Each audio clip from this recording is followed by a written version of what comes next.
All right. Well, welcome everybody. I'm really happy to see so many of you today in the second week of our exciting virtual um, winter school. I always want to say summer school for some reason. I don't know why that is. Today, it's my great pleasure and honor to introduce you to a colleague of mine, Kevin Potter. We're both at the Department of English and American Studies at the University of Vienna. Kevin is a postdoctoral fellow with us and has been with us even as a pre-doc. So I guess we have a long history already. Time flies. And Today, Kevin will present some of the exciting findings of his doctoral research, which later on morphed into a book that came out only in fall last year. So it's brand new, fresh off the press.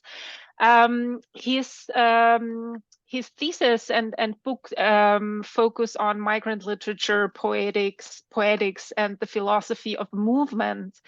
Um, but that is not all that Kevin does research on or did research on. He has written, published, and researched on narratives, representation, a lot of theorizing is going on in all of his articles, I would say, and books.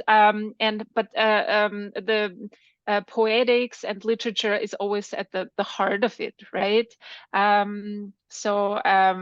In contrast to me, you're really a literary scholar, I would say.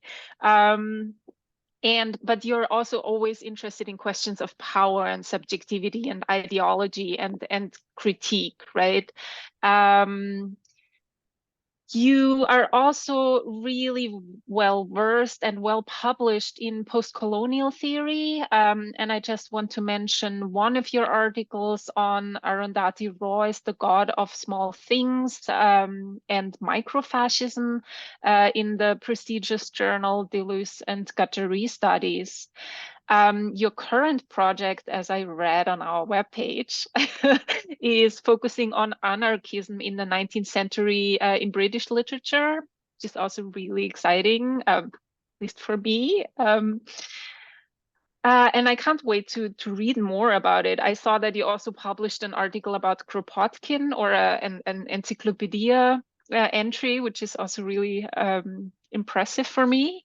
But I also want to mention, and before I let you speak, I want to mention that Kevin publishes also in cultural magazines, especially those on the political left, in very prestigious magazines. And I just want to mention two of his articles that seem very interesting to me and maybe also to our audience. One is called Resist Much, Obey Little, and it's about Walt Whitman and the Paris Commune, and it was published in Roar magazine. And the second one is The Left Should See Our Movement as a Dynamic Ecology, and it was published in Jacobin, which is for me one of the best cultural magazines on the left, I would say. So yeah, I encourage everybody to look into Kevin's work. And now I hand over to you, Kevin, and I will mention the title of your presentation once more: Movement Solidarities, the Value, Form, and the Intensity of Migrant Poetics.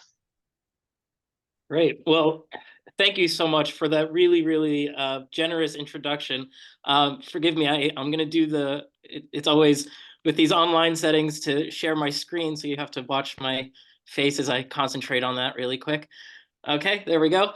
But thank you so much, Kati, for that excellent introduction. And thank you everyone for being here. It's really quite a pleasure. Wherever you're beaming from, friends from abroad, from different continents, everyone at the New York Global Institute, really it's a pleasure. I even have it on good authority that a very good friend of mine, a dear comrade, has logged on from India.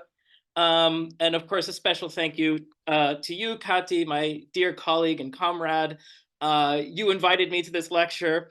And I'm so thankful. It's really an honor. This is a theme that is really near and dear to my heart. I just want to say I did only manage, unfortunately, in the last week to catch 2 of the lectures when the videos were streamed on Facebook. And I apologize to the other speakers whose talks I missed, but I do find it to be such a privilege to be in really good company. So thank you for that. I'm going to speak for about 45 minutes or so, and then hopefully we'll have room for questions afterward, and some discussion time, particularly if anything that needs to be ironed out, anything that needs to be clarified. So as Kati said, the title of my talk today is Moving Solidarities, the Value Form and the Intensity of Migrant Poetics. Let me just quickly outline for you what kinds of things, how I'm going to structure this talk today, and everything that I intend to cover.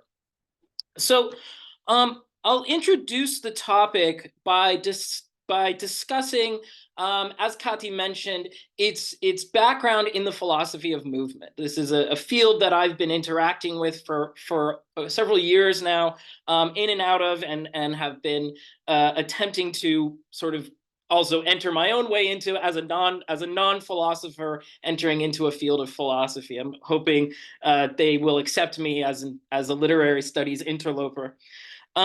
This will be interspersed with references not only to my own book, but also to other theorists and scholars in the field. This is, again, to elucidate the tradition that I'm in dialogue with.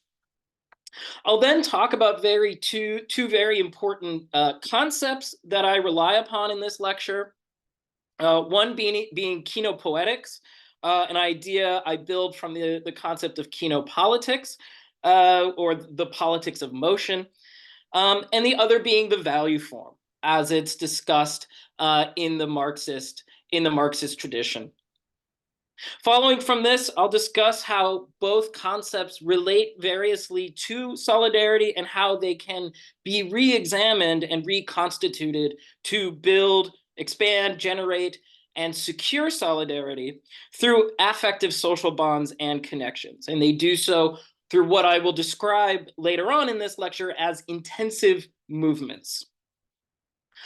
In doing so, and being as I am a literature guy, I'm going to make references to a literary text that falls within the migrant literature tradition, Susan Abelhawa's 2015 novel, The Blue Between Sky and Water, holding my version up to the camera, which offers an opportunity to think about the world system of dispossession and accumulation, but to also think beyond processes of military power and the logics of exploitation. In other words, I suggest that it has a poetics that produces and enables intensive movements. Now, being as it is a novel set in Gaza, portraying a family's multi-generational and ongoing displacement, it'll allow me some entryway to reflect upon, just in a few sentences, the ongoing genocide and collective punishment currently being inflicted upon the Palestinian people as we speak. And once I conclude, I'll suggest how movement through migrant poetics enables us to imagine solidarity, and how movement as such is the force for achieving it. My ultimate argument, or thesis, if you'd like, can be summarized as follows. Achieving solidarity, what I would consider to be a politics of shared interests and of building mutually supportive structures of affect and struggle, requires recognizing and channeling forces of intensive movement. We have to challenge the laws of motion governing value production and produce new affective bonds, and with them, new social relations. Now, before I proceed into the substance, I do want to make 2 preliminary remarks, or if you like, disclaimers, that will hopefully disarm some of the uncertainties you might already have, some unease you might have. The first is this lecture builds from the conclusion of my first book, Poetics of the Migrant. Now, I say this because this isn't meant to be a book talk per se. I am going to make some references to that book and the claims that I make therein. But it will go beyond what's in that book to expand on an argument I only make very briefly in its conclusion. So lest anyone think that I sort of falsely advertised this lecture as really just an attempt to promote my book and compete with the other book talk in this series, that's not my intention. I only intend to mention it as a jumping off point. Although, of course, I do invite you to buy the book or download it if you are so inclined. The second disclaimer, as you can probably anticipate, unlike the very brilliant and eloquent speakers who addressed you earlier or in previous lectures, my remarks will be quite abstract, will be quite theoretical.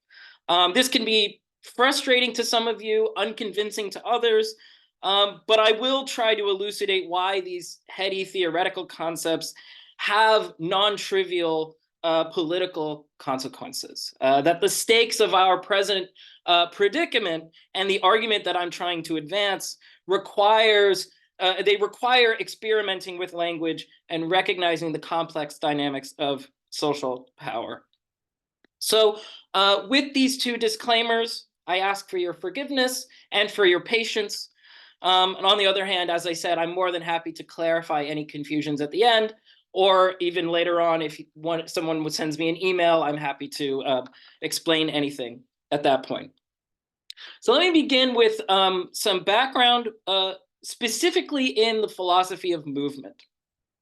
Now, there are a couple of key thinkers that I call upon within this field that provide useful analytical tools for poetics and migration, most notably Baruch Spinoza, Gilles Deleuze, but also recent thinkers like Thomas Nail and some of those who operate within what's called the new mobilities paradigm.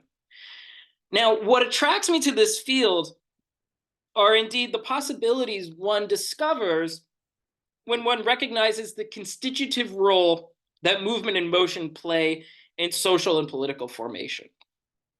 For example, there is a benefit to be gained when we move beyond the nation state as the sole model for analyzing social history, and instead consider patterns of movement as actively and continuously shaping systems of political power, managing populations through displacement, dispossession, depoliticization, and so on, but also producing forms of collective pressure and organizing that can be achieved through forms of mobility.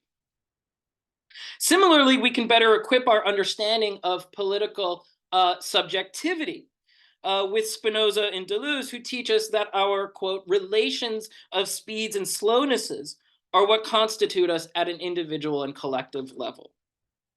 These affects then determine our capacities to move about in the world, to have a certain responsiveness to our world, and our compulsions to resonate with our spatial, material, and historical circumstances. So the philosophy of movement works with the idea that there are not fixed, bounded entities as such, but simply junctions of relative and temporary stability, and as Nail puts it, in a sea of turbulence. And if you're interested in this, I do encourage you to check out two of his books, The Figure of the Migrant and Theory of the Border. These two books specifically relate to migration and establish the concept of kenopolitics, that is to say, a movement-oriented politics, from the Greek word kinesis, meaning to move, right? Basically, the idea he works out in these books is a counter-history of social motion. If we look carefully at human history, from the Neolithic age up to the present, we find that movement creates the social and juridical, material, and political conditions for social formation. And it's not, as we tend to think, the other way around. As a consequence, though, the migrant is the primary constitutive figure of social history. Now, let me explain. The point is that there are forces within human history which have functioned to manage and direct human motion. They create mechanisms to expand juridical power, social power, political power, or territorial power by means of expelling people, displacing them, occupying them, or depriving them of access to resources. The phrase that Nail uses for this is expansion by expulsion, or kino power. Now, many of you no doubt recognize that Nail is inheriting something that goes all the way back to Marx, namely how Marx analyzes primitive accumulation. Marx, in that chapter, the 26th chapter of Capital, he chastised Adam Smith for, quote, naturalizing primitive accumulation as if it's some neutral process. It just had to happen that way by market forces, by impersonal market forces, for developing productive forces and surplus value.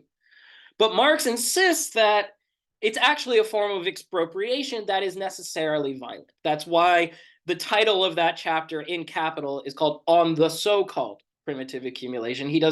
He's distancing himself from that use of the term.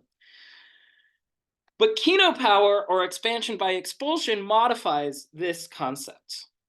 Expansion by expulsion isn't just something symptomatic of modernity and capitalist formation. It's something that has a deeper and longer history. Okay. But also, and the other innovation here is that this process is continuous and ongoing, rather than just a primary starting point for class conflict. Okay. Moreover, there are different types of expulsion, and these mechanisms for directing social motion sustain and consolidate power for the dominant group within these territories. So Nail, rather than describing societies as bounded, stable units, they are thought of as regimes of social motion. Okay. So if we look at different societies, we find that they rely upon certain forces of differentiation and exclusion to define a figure of movement who needs to be expelled, or whose movement is in some cases needed to expand its yoke of power. This is what the migrant is. One example of this, obviously, is the reliance upon temporary and impermanent labor, replaceable workers that can fulfill labor shortages, what Marx called the reserve labor army, but to still sustain the political stability of the ruling elite. So you create all kinds of conditions where this labor army is expelled from political power and social legitimacy, but are nevertheless pulled in on a temporary and itinerant basis to carry out public works projects, for example. So it's both a push and pull system simultaneously.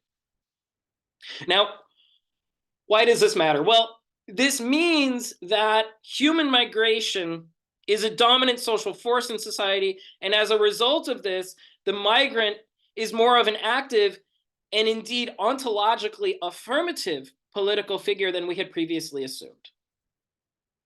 That is to say that the migrant creates social formations rather than being created by them. But the migrant figure, once they achieve a certain self-motion and autonomy, intervenes in shaping human history rather than the other way around. So the migrant is the figure of transformation, or if you like, the figure of political change. Now, to be clear, I don't want to give the impression that migration is inherently positive or inherently, if you like, revolutionary. A certain assemblage of relations has to coalesce that assures collective power and a shared commitment to liberation. But it is to say that the figure of the migrant is the figure ontologically positioned in such a way that they create and determine these systems of power in all moments of history. Their movement becomes a pedetic social force, a force of transformation through self-directed motion and autonomy. I'm going to quote Nail here. Pedetic motion is the force of the foot, to walk, to run, to leap, to dance. As a social form of motion, it is defined by its autonomy and self-motion. It is different from the social forces of centripetal, centrifugal, tensional, and elastic power because it has neither center nor surplus. Instead, its movement is irregular and unpredictable. It is turbulent. It does not expand by social expulsion, but by inclusive social transformation. Now, thinking about this broad counter history of movement.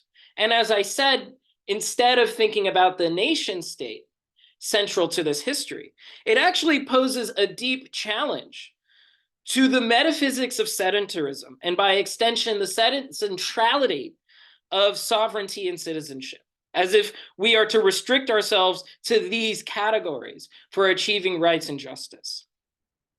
Now, to be sure, within liberal democracies, sovereignty and citizenship are forms of political recognition by which a state can guarantee human rights.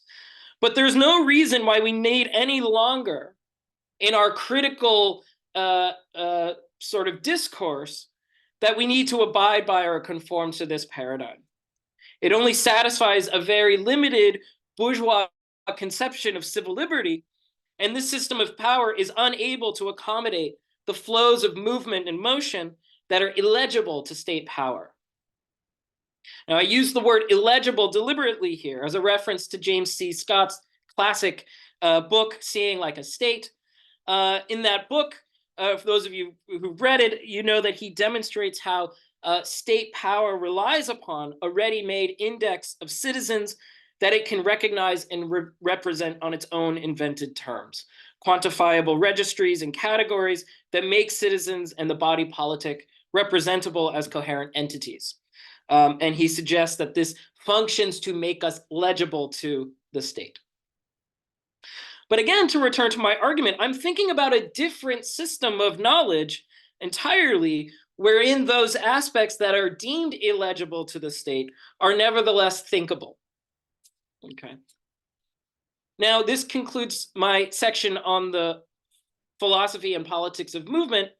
What I'll do now is explain what I mean by kenopoetics, a term I use and develop in my book, and this offers me an entryway to talk about the affects of solidarity and mutuality, the broader stakes that I'm hoping to dramatize. So in my research and in my book, I take Nail's concept of kenopolitics and I say that migrant literature enacts a kenopoetics. Furthermore, kenopoetics is both a method, that is to say, it's a way of reading and interpreting and writing about migrant literature that calls upon a discourse of affirmation and movement, and it is also an object of study. Now, I won't have time in this lecture to say much about it as a method, but I am happy to make time to talk about this in the discussion if you'd like. Now, the genre of migrant literature, as my focus, is the specific type of literature concerning the experience of the migrant subject, as they confront the tensions and contradictions that attend to entering into a foreign milieu. Migrant literature reflects upon the power dynamics entailed in the process of settling in an arrival country and the formation of migrant subjectivity. In other words, the term migrant literature asserts the centrality of the migrant, whereby their thoughts, movements, perceptions, and words actively shape the complex political and social assemblage that they enter into. Okay, so this is where things can get a little bit tricky. If kenopoetics is the object of study and migrant literature is the literary genre in which it is enacted, what does this have to do with movement and motion? Well, in order to make this claim, one has to say something about what poetics is, going all the way back to Aristotle. Poetics, or poiesis, to use the original Greek, means to make. But specifically for Aristotle, he's talking about poetics as an activity, one activity among many, that is concerned with coming to a knowledge about the world. So it exists alongside mathematics and physics and metaphysics, etc. The point being, entailed with poetics is the idea of knowledge, how one comes to comprehend something in the external world. So I'm going to give here, this is my two-part definition of poetics, from my book that I will now rely upon through the rest of this talk. The first part is concerned with the specific form and style of a literary text and how it creates a certain aesthetic effect. That's a very conventional definition of poetics, but I expand it to also mean a broader system of meaning that are connected and constructed and determine what is thinkable and how they're constructed in our cultural life. If we move from this idea, we accept the premise that knowledge interacts with and is implicated in discursive power. And all we need to do is say something about how this interacts with movement. Okay. And from here, I turn to two dimensions built into the idea of kinopoetics, one being affect and one being sensation. I won't go into the whole history of the field of affect, but I'll say that I am partial to the part of this tradition that comes from Spinoza, and whom I've already mentioned. But thinkers who write from this Spinoza's perspective, especially Gilles Deleuze, Felix Guattari, Susan Ruddick, Antonio Negri, Genevieve Lloyd, Gregory Sigworth, Brian Masumi, Melissa Gregg, all these very, very important thinkers. It's a rather wide-ranging field. Sometimes it's called process metaphysics. Sometimes it's called new materialism. Sometimes it's called neo-vitalism. But the point is that they inherit a way of understanding power, knowledge, and subjectivity through the work of Spinoza. And particularly through our capacities to affect and to be affected. That is, our capacities to move about in the world, to have a certain responsiveness to our world, our compulsions to resonate with our spatial, material, and historical circumstances. To repeat a phrase I said earlier, I often borrow a phrase from Deleuze's book on Spinoza, which I highly recommend, where he talks about the relations of speeds and slownesses that constitute us at an individual level.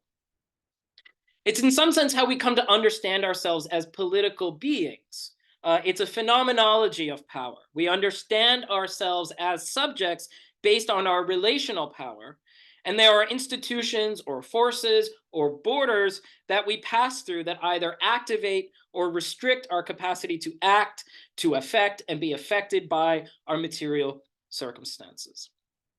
The other concept, sensation, helps me think about knowledge and how it is created or produced through art and literature. I take this from Jacques Rancière and his book, The Politics of Aesthetics. Rancière insists on the distribution of the sensible, which he says is, quote, a system of self-evident facts of perception based on the set of horizons and modalities of what is visible and audible, as well as what can be said, thought, made, or done. And very similar to Deleuze, Rancière suggests that there exists a perceptible ordering of the social and political world, its hierarchies, as well as its forms of inclusion and exclusion. Now, for Rancière, aesthetics and art have a specific role to play in determining what can be apprehended by the senses. And writing, that is, in my case, talking about literature, produces a distribution of the sensible, disturbing, as he calls it, the general law that determines forms of inclusion and exclusion within a community. Now, a significant point here is that for Rancière, art and literature can intervene in the distribution of the sensible, enabling us to apprehend or imagine a world in which the ordering of society, its hierarchies, and its borders are reshaped and altered. Perhaps, too, then, ultimately imagining a redistribution of the sensible can make a counter-history of migrancy and movement perceptible, where the migrant is not the exception consigned to the margins, but rather upholds a political primacy. Now, let's pack all of this together, because Deleuze also connects art and literature to affect. For Deleuze,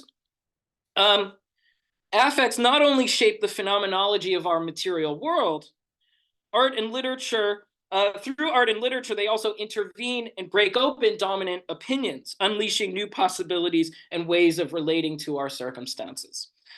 So what I suggest then is that kinopoetics acts and creates knowledge through affects and a redistribution of the sensible. And it brings us into contact with a hidden world, a virtuality, if you like, a certain connectivity that we might otherwise be missing.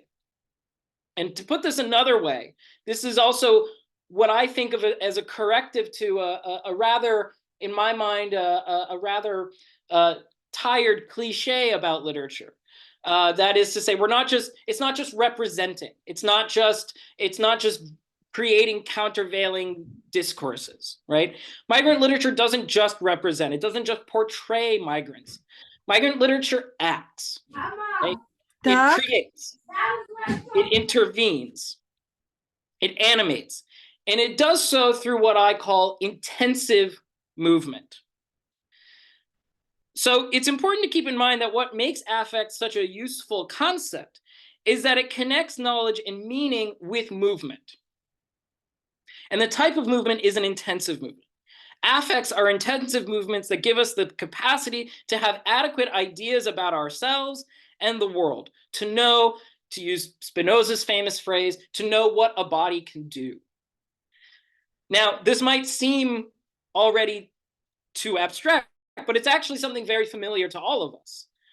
We use, or at least we often hear people use the phrase all the time, this book, this film, this poem, this painting, this song, it's so moving. I felt so moved by what she said.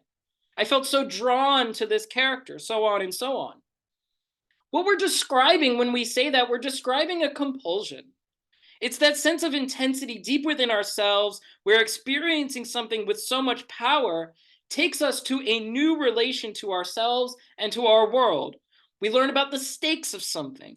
We learn about the impact of something. We learn about the meaning that something has. And crucially, we do so in a way that exceeds the boundaries that can be measured or represented or quantified. It makes us feel moved, and we may think we're just using metaphorical language to describe something ineffable, but it's actually describing in a truncated way the moving of affects, the intensive movement.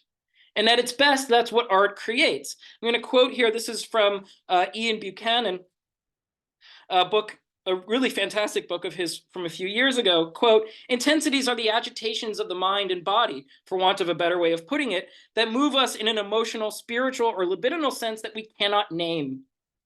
They are the stirrings in our mental equilibrium that come before love and hate, anger and frustration. They are the sensations we long to sustain when we're on a high and cannot wait to escape or extinguish when we're stuck feeling low." Put this in other terms, you can think about Kafka's famous phrase, "A book must be the axe for the frozen sea within us." Now, this is what, in my mind, Poetics offers as an object of study that renders thinkable an affirmative understanding of migration and social formation. Now I'd like to turn to Marx's value form. This is indeed another part of the lecture that's quite heady and complicated, but it's important to think about a theoretical framework that considers the laws of motion and their connections to our social relations. The value form is, in a sense, a semiotic system, and I regard it as the semiotic linchpin, really, that holds capitalist social relations together. And it is determined, according to Marx, by laws of motion. Now, Marx writes in the opening chapter of Capital, quote, "Commodities come into the world in the form of use values. However, they are only commodities because they have a dual nature, because they are at the same time objects of utility and bearers of value. Therefore, they only appear as commodities or have the form of commodities insofar as they possess a double form, i.e., a natural form and a value form." Now, to put this differently, and as the great Marxist commentator Michael Heinrich teaches us, the value form is another way of stating the expression of value in relations of exchange, the way of calculating and representing the value of something, and in turn quantifying its labor power on universally valid or commensurable terms, is through the value form. As such, the value form is a manner of rendering labor power visible in terms of hours and wages, making it possible to exchange commodities, but also labor as such through the medium of money. Okay. So what Marx calls socially necessary labor time is something that is expressed in the value form, because it renders the quantity of labor units knowable through relative equivalencies that are perceptible to the senses. But one thing that is also an important element of the value form is that it is both an abstract and material relation that is governed by laws of motion. That is, the laws of circulation that govern exchange on a market, and what the great Raya Dunayevskaya, the great Marxist humanist, summarizes as the predicted development and inevitable collapse of capitalist accumulation.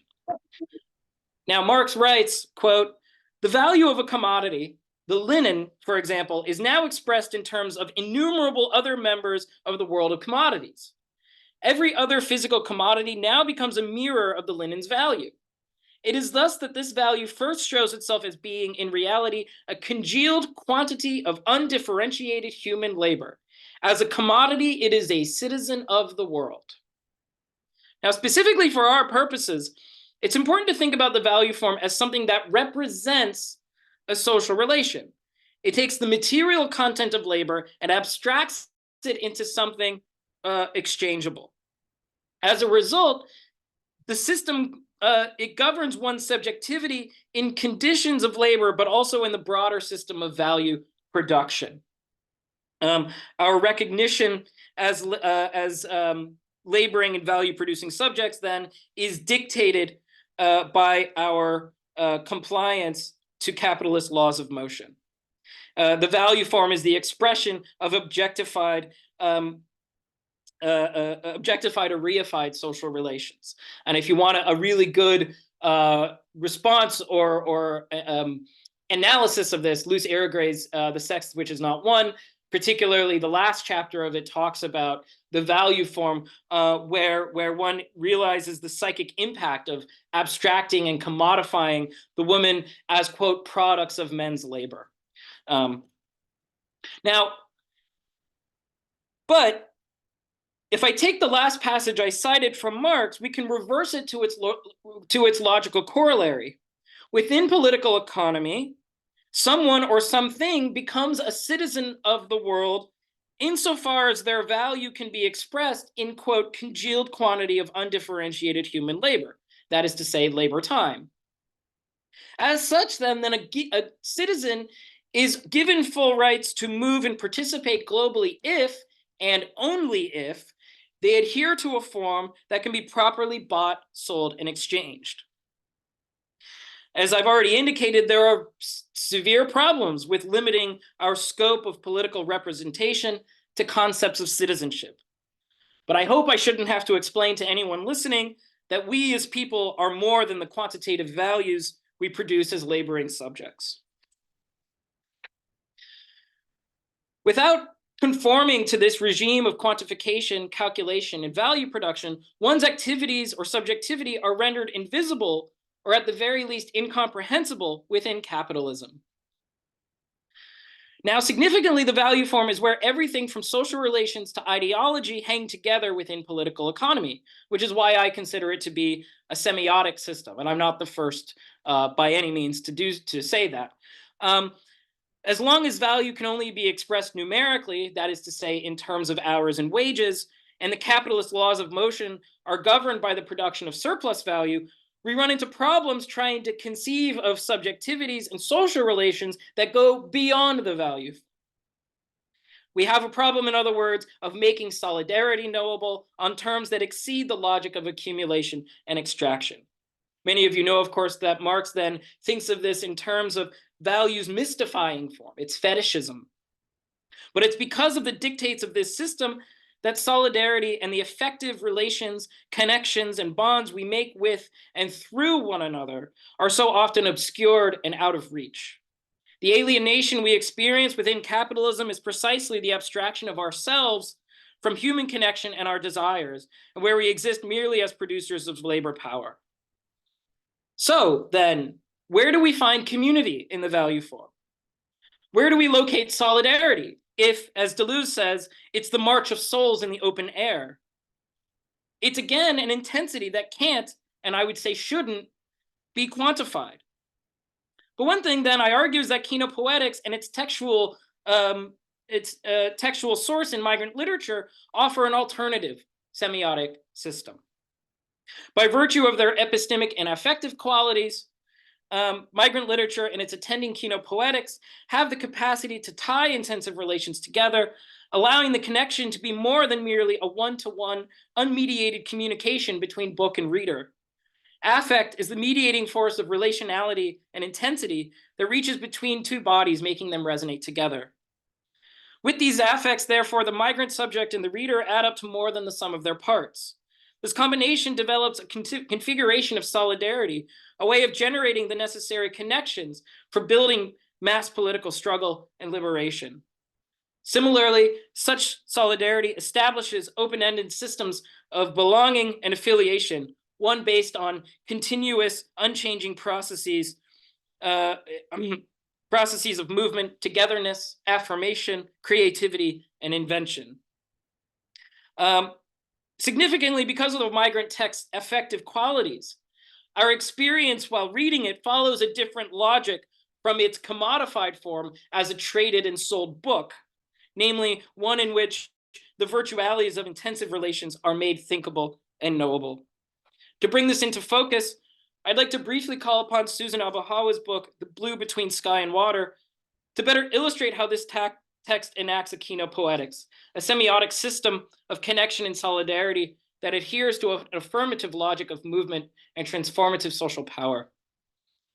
Now, the novel takes place across generations following the 1948 Nakba, the ethnic cleansing of the Palestinian people, and their forced settlement in what later became the 1967 lines of occupation and territoriality.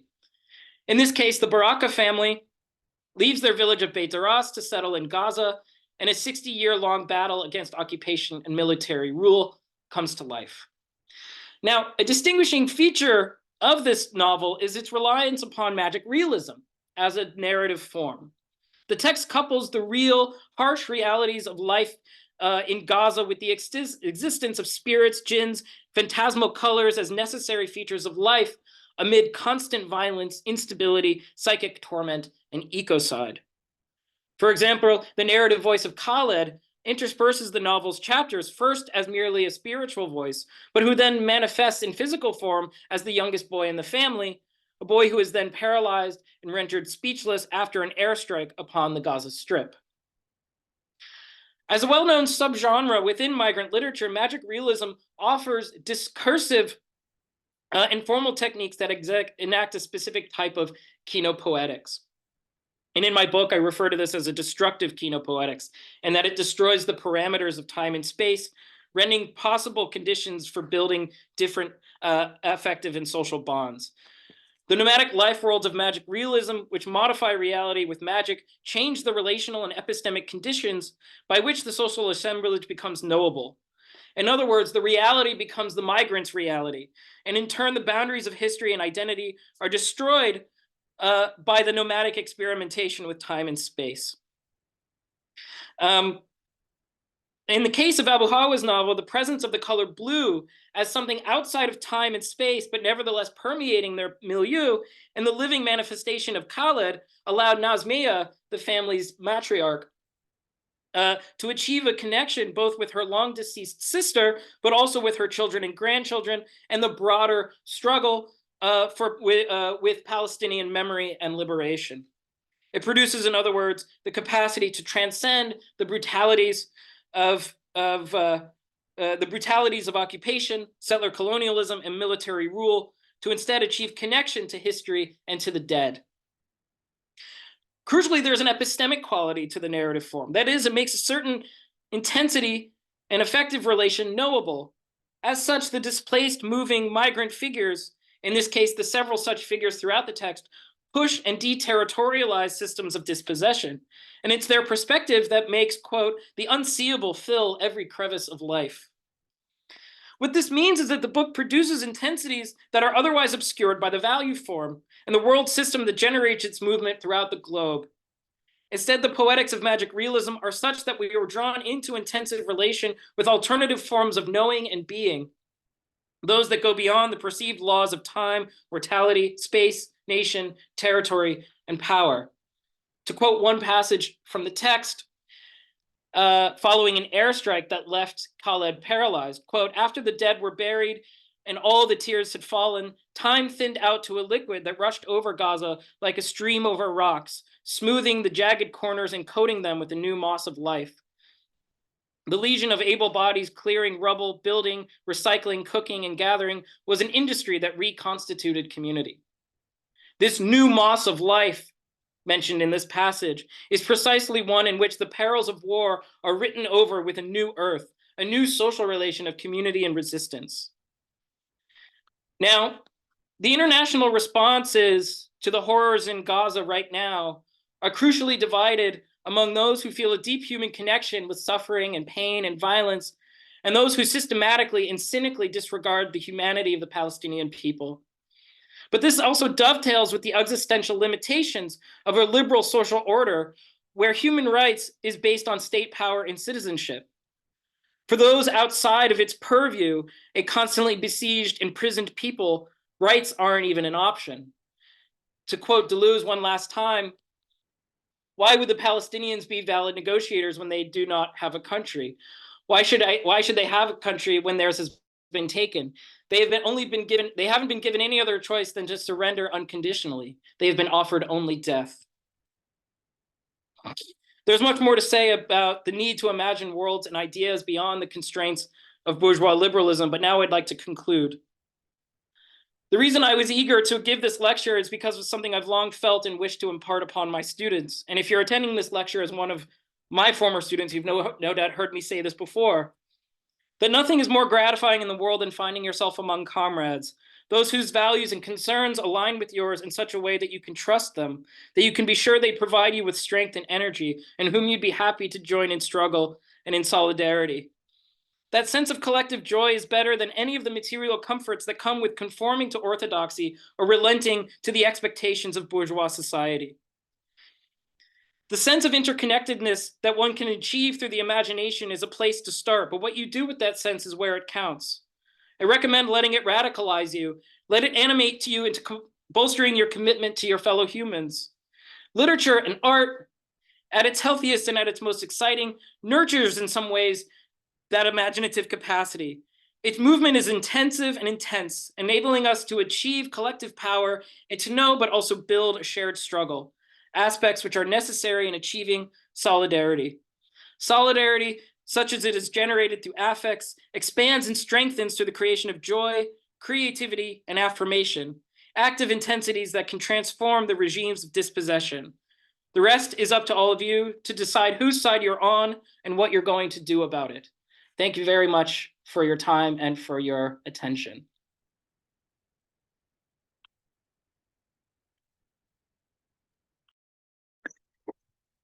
Thank you so much for this very rich presentation. Super interesting.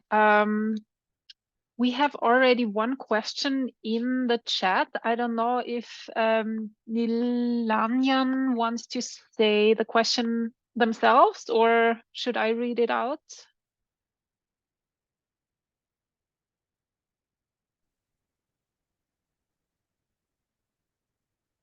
I can read it.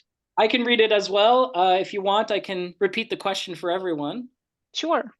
Yeah, Nilanjan's a good friend of mine. I know that he's beaming in from India right now, so I'm delighted to have this question. He asks, how do you see non-forced migration as a force to construct migrant subjectivity, given the desirability factor constructed by neoliberal economies? It's a great question. I don't know that I'll be able to do justice to it. What I take you to mean by non-forced migration is one of the reasons why I often hesitate to use the word mobility. I don't have any sort of political qualms with the term, but I think things can get tricky if you conflate mobility with migration too much. And what you're describing to me seems to be a form of mobility for sort of economic pull factors. You know, the idea of being pulled in by economic advantageous moving to metropolitan urban areas, for example, for better job opportunities.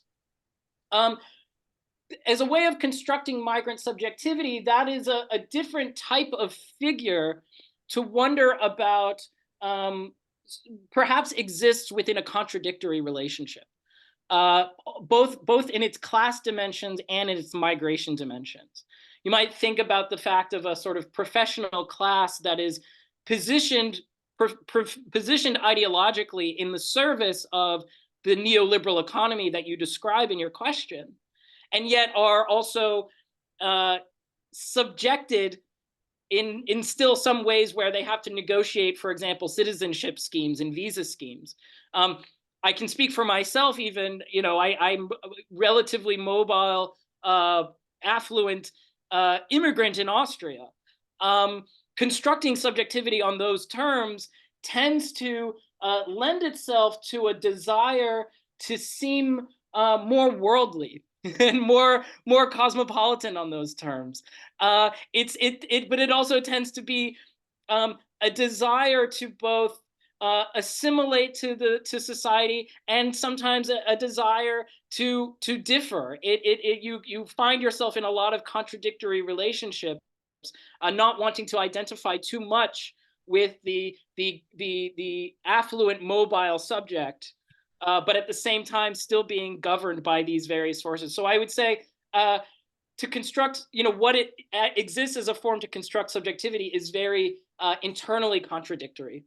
That's a much longer story. I think it would have to be a separate book. Book 2 will have to be talking about things like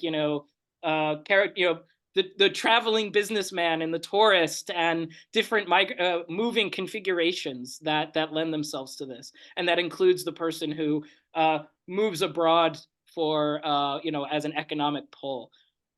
Yeah, that's how I would answer that.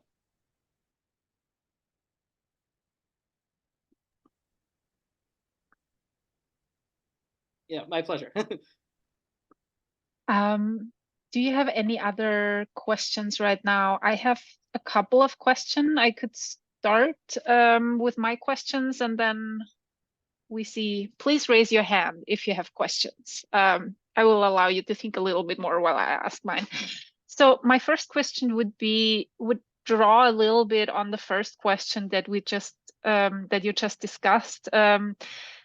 So coming from a post-colonial or decolonial perspective, like how, and especially with this book that you chose, like how does a type of migration that is an occupation, that is imperialistic, that is colonial, factor into this thinking of mobility and the migrant as figure, or migration as a process, and especially with thinking of how it's currently talked about the conflict, the conflict in Gaza. People often talk about it in terms of coloniality and removing the indigenous people.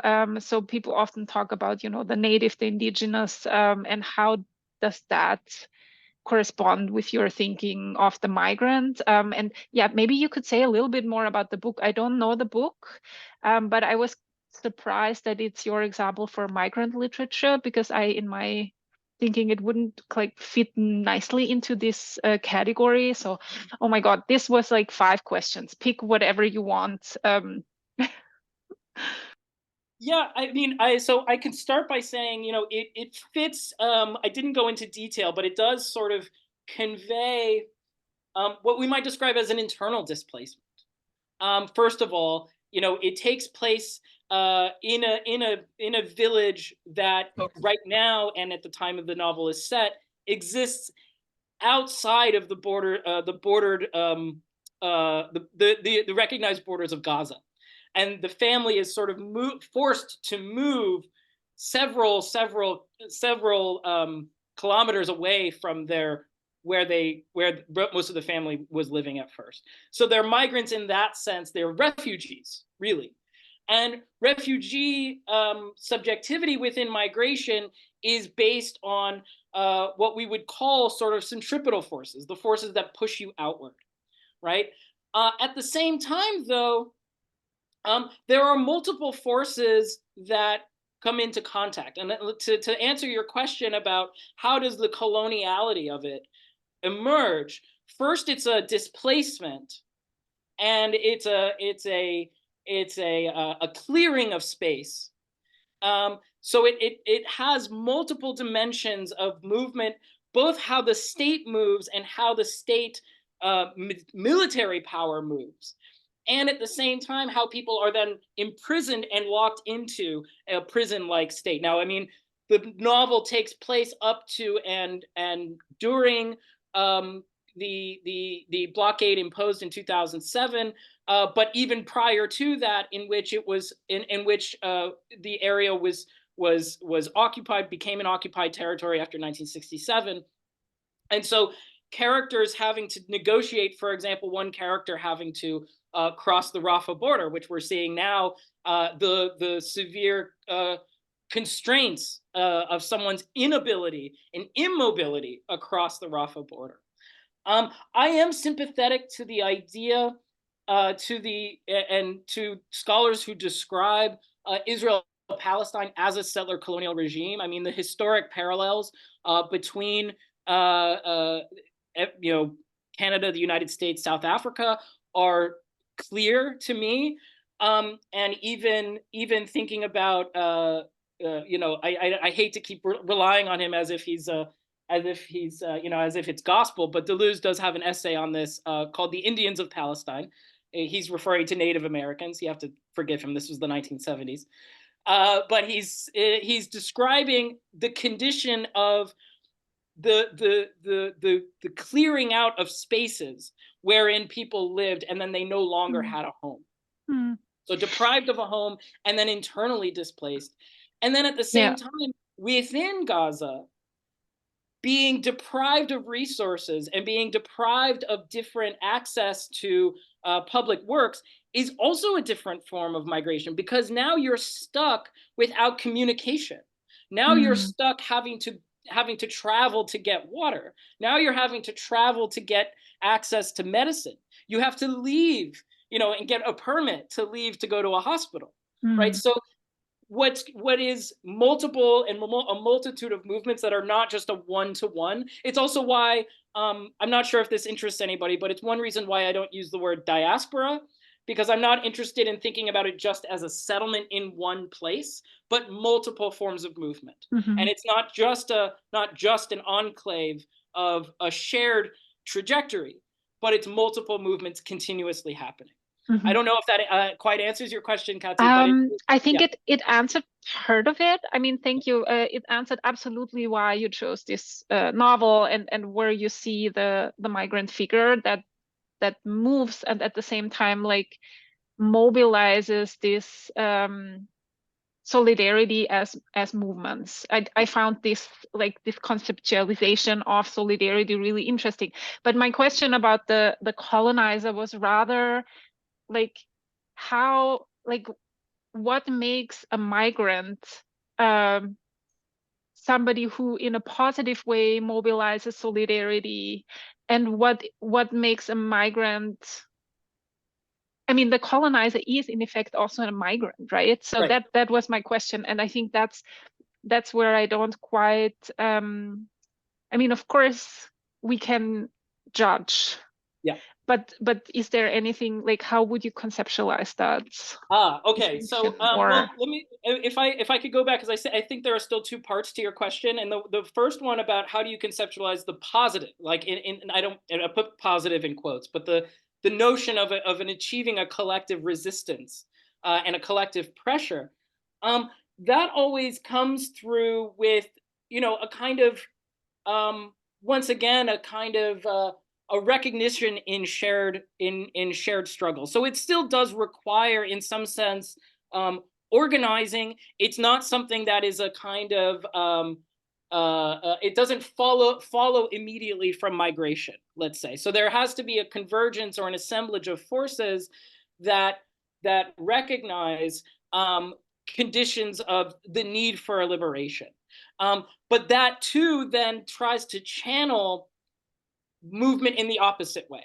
It tries to move out and push outward, and to kind of cast off, if you like. I mean, you know, that's what the word intifada means. If people are familiar, that in Arabic the word intifada is the word for when a dog is shaking off its fleas, right? That's where that word comes from. It's a casting off, but in this conceptualization of movement, it's applying pressure through, you know, that's why we describe political movements in this kind of abstract, in this kind of metaphorical way as well, right? That's again metonymically describing really, you know, marching, striking, taking on revolts, taking on forms of rebellion, all these kinds of things, is again enacting both affective and both intensive and extensive movement.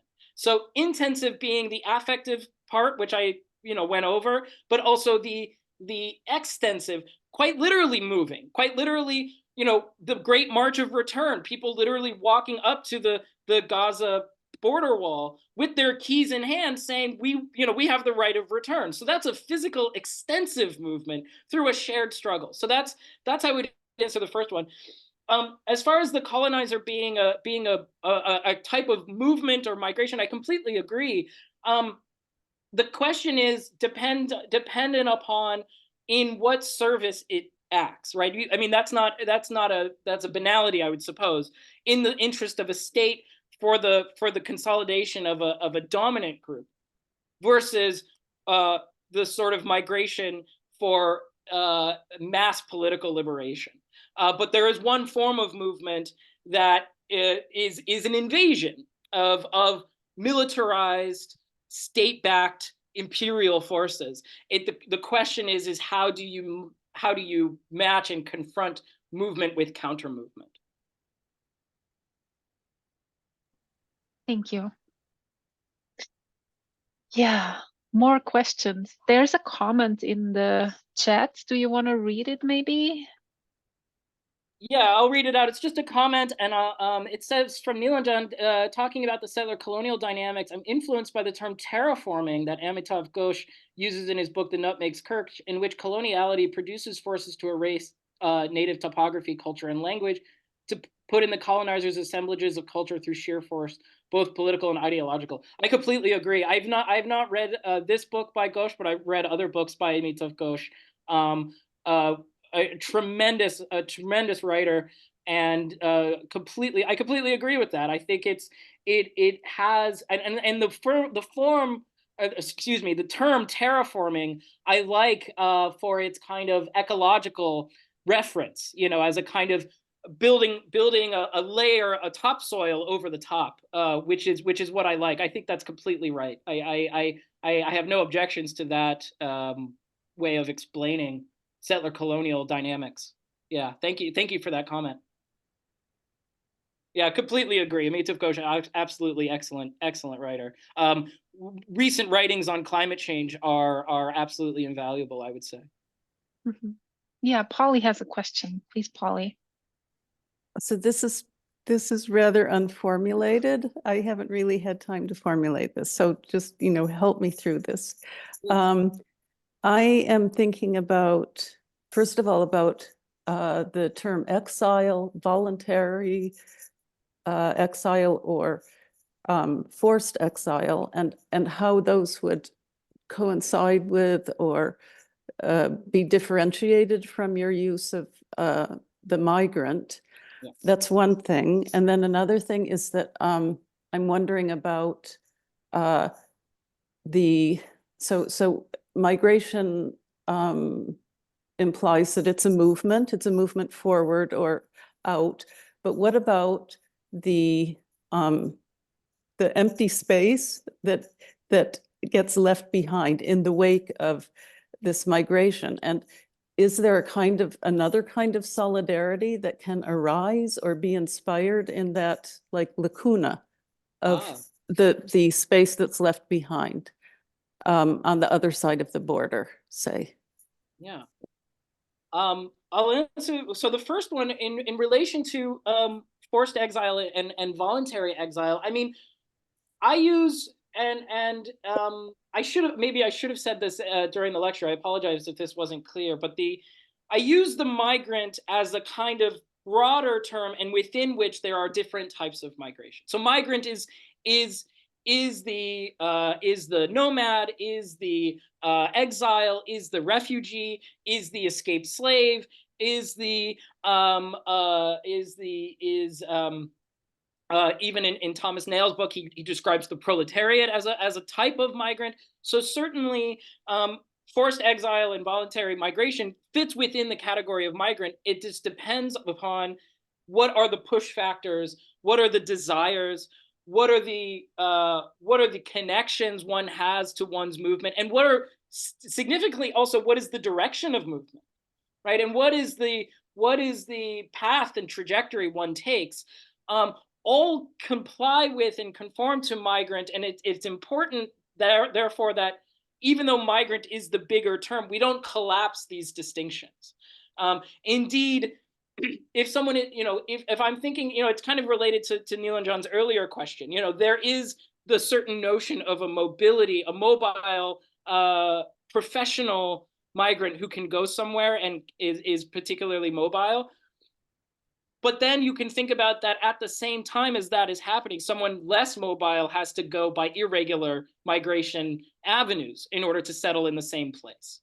So these kinds of forces actually relate to each other because, of course, a system that incentivizes and also creates advantages for the more affluent, and like say in Austria, we have the visa scheme for the highly educated migrant, right? This is a lot of European countries do.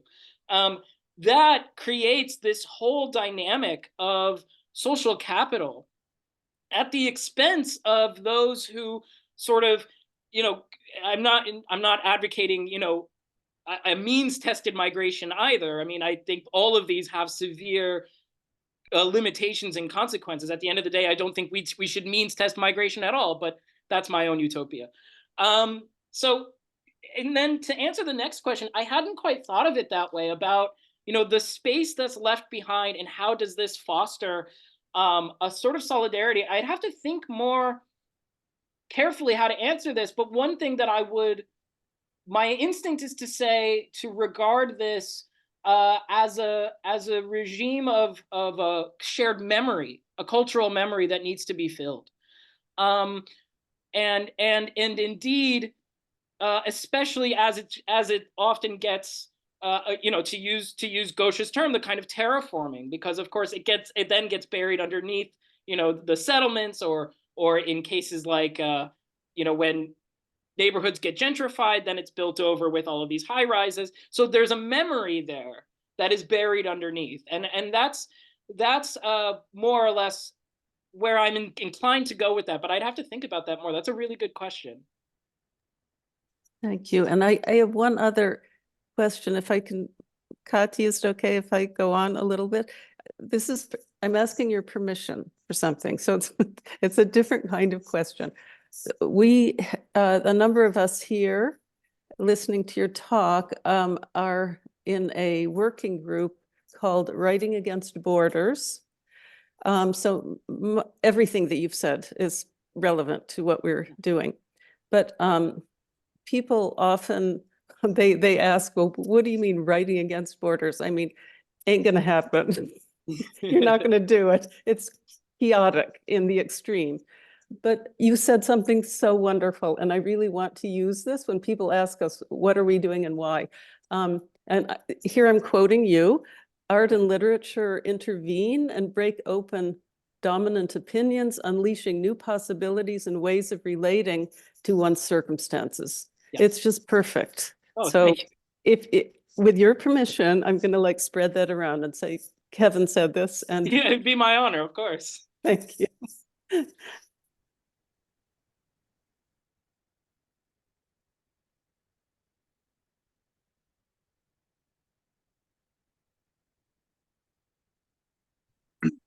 Yeah, we have another comment.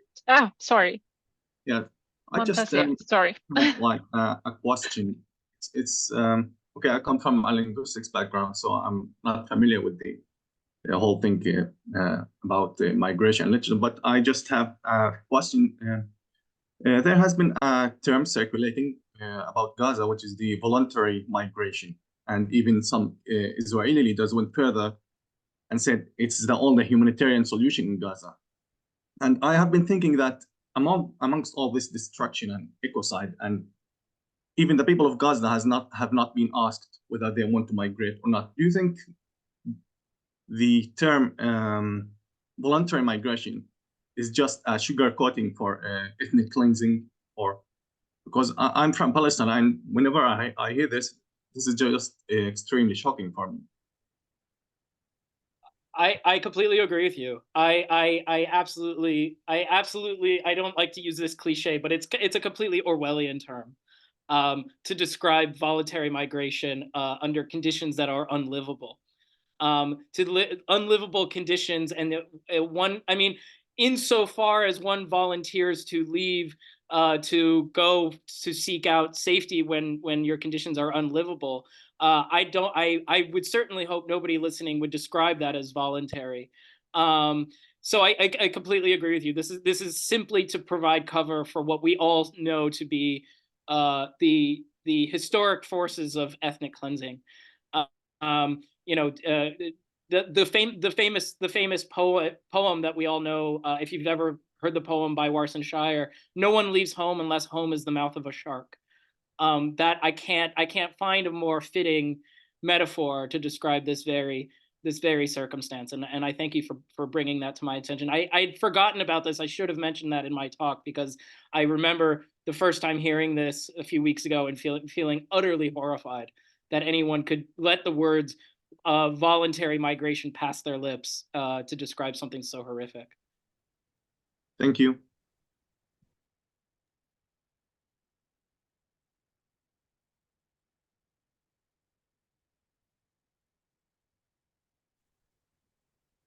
Yeah, do we have any other questions or comments?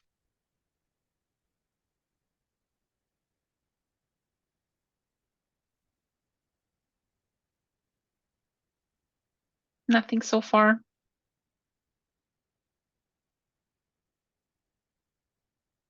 It's been a long day for all of us, I guess. Kevin, is there anything that you want to give us on the way?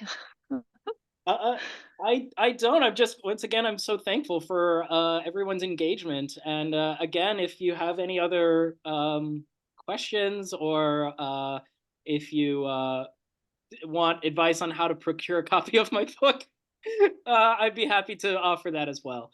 But otherwise, no. I have nothing left to add. All these questions and comments have been just even more enriching than I could have expected. I'm happy to hear that. Yeah, thank you so much. I'm sure we'll take our time to still think about your talk, and if we have questions, we will absolutely shoot you an email. Thanks again for joining us. It's been a great pleasure, and it was really interesting. Thanks for all your questions and comments. And yeah, I'd like to invite you to tomorrow's panel discussion on language activism.